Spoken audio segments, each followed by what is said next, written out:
Well, right now, prosecutors are debating whether they will pursue the death penalty against Chad Daybell and Lori Vallow. News specialist Garna Mejia is in Fremont County, Idaho, with the latest on the murder charges. And Garna, are Chad and Lori getting new attorneys?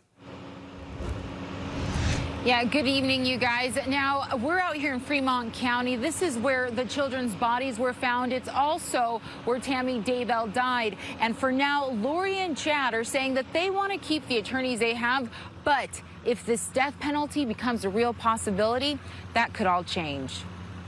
Mr. Daybell, you're appearing here today with Mr. Pryor. Do you wish to represent yourself? In his initial appearance, Chad Daybell confirmed he wants to carry on with John Pryor as his attorney, and Lori Vallow followed suit with her attorney, Mark Means. Mr. Means, is it your intent to represent Ms. Daybell here in this case? It is, Your Honor. But criminal defense attorney Greg Skordas, a former Salt Lake County prosecutor who's been following the case, says that could change if prosecutors decide to pursue the death penalty against Chad and Lori.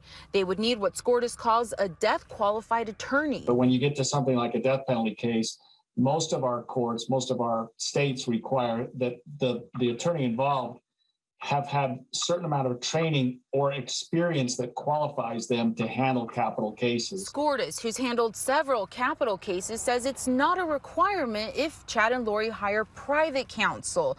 But when the state foots the bill, they have higher standards to avoid the risk of an appeal down the road. The accused can go back and say, look, this was a death penalty case. My attorney wasn't death qualified. As to whether or not prosecutors will actually go through and push for the death penalty or just life in prison for the murder of J.J. Vallow, Tylee Ryan, and Tammy Daybell, Skordas says that remains to be seen. If there's a fact pattern that fits the death penalty, it's certainly a case like this where you have multiple homicides, you have very sympathetic victims, children, and you have such callousness, allegedly, on the part of the perpetrators.